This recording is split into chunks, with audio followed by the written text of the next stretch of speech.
What's up guys, it's Oblivious Gamer here, and today I will be giving out my impressions on Demon Gaze Extra, which I know it's a bit late, but sadly I've been a bit busy with work and I wanted to put a decent amount of hours on the game before I put out any videos. To be honest, I have played Demon Gaze 2, but I have never played the first one, which was originally released for the PS Vita. Now, they decided to release a enhanced version, is that what they're calling it? Called Demon Gaze Extra, so a better version of the first one. And this version would be released for the PS4 and the Nintendo Switch. And it does have some life changes from the original game. Now, before I continue, if you like the content, don't forget to subscribe. To begin, Demon Gaze Extra is a dungeon crawler video game developed by Kadokawa Games and Experience Inc. for the PlayStation Vita originally. It was released on Japan on January 2013 and in North America and Europe in April 2014. Now, this enhanced version, which is Demon Gaze Extra, was just released at the beginning of the year. In Demon Gaze Extra, different components have been changed, including the expansion of the high-speed battle function, a retry work, and an improved autopilot. The upgraded autopilot work is a smooth-out variant of the progressive element from the first Demon Gaze. Furthermore, Demon Gaze Extra has a retry function that permits players to return to the start of a fight and attempt again in case of a loss. So it's not like you're gonna start from your last save point. You can just start from the fight that you lost, so it gives you another chance. The original premise of Demon Gaze is the player controls Oz, or however you can name the character, so it can be called something else. You can also change the character, gender, and even voice. However, it is stated that despite changing the gender, voice, and stuff, due to how the story was written, the character will be referred to as a he. So, you control Oz, a young man that possesses the power of a magic eye capable of sealing demons. Your character wakes up with no memories of who they are or how they got there. Eventually they meet Lorna, or Lorna for short, who tells you that you are a demon gazer, a being capable of controlling demons with the power of the evil eye. Once you meet Lorna, you meet other individuals and you start residing in the Dragon Princess Inn. You there get to meet other characters, like the manager Fran. From there, you decide it would be your job to seal and capture the demons. As you progress the story,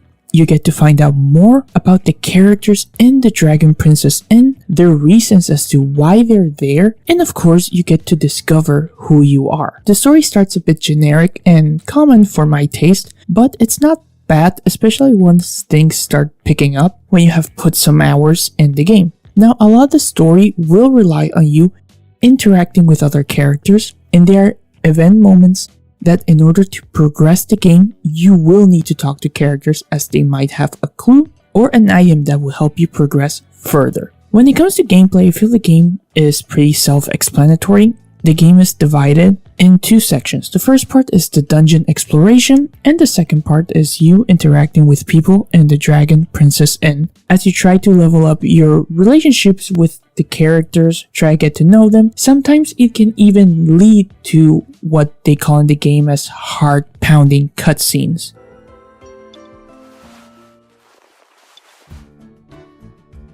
Stop! You violated the law. Pay the court. So, if it's something to your liking, there is fan service to a certain degree. I mean, I don't care about that, but if it's something for you, it's there.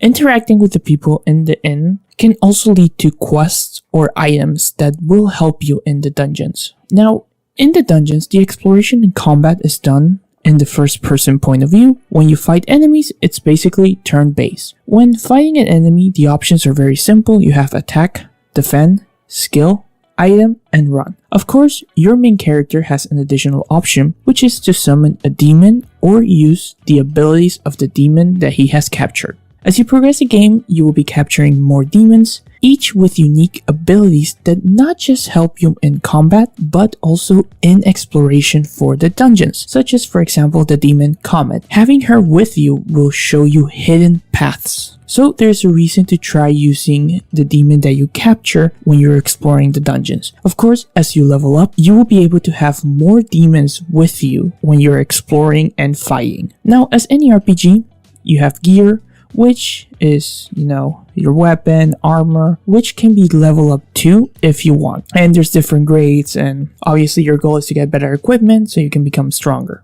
Of course, also your character will level up, and you have choices like where you want to put the stat points and what you want to focus in. By defeating enemies in the dungeons, you will level up and gain money. A thing to note about the inn is that you have to pay rent. So every time you return to the inn from a dungeon, Fran will appear and she will be asking you to pay. So be smart when going and exploring. Don't just go for a dungeon for 5 seconds, don't fight anyone and come back, because you will get charged by Fran. In the end, I think this game is pretty straightforward with an interesting loop of gameplay if that is something that you like. For me, I like this game. I have been putting a lot of time in it. I like the gameplay, the artwork, character design, and I'm invested in the story. However, I don't feel I can recommend this game to everyone. Why?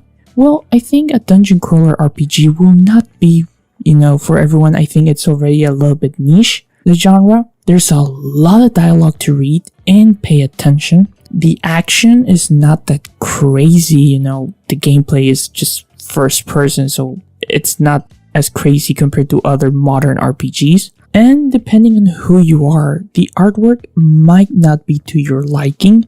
And this is something that you will be seeing a lot. So if you're not liking the character designs, you will be in for a rough time trying to play this game. The game right now is sold at $59.99 for the PS4 and the Switch. I think it's a fun game, and if you like dungeon crawler RPGs, I can say give this game a shot. However, if you're someone uncertain or you're not convinced because you have never played a dungeon crawler, then I would say either wait for a price drop or just skip it, because I know this is a genre and style of game that won't be for everyone, and that is fine. For me, I've been having a blast and enjoying my time. So what are your thoughts on Demon Gaze Extra? Have you tried the game? Feel free to leave your thoughts down below. This has been Oblivious Gamer, and I hope you'll have a wonderful day or night wherever you are.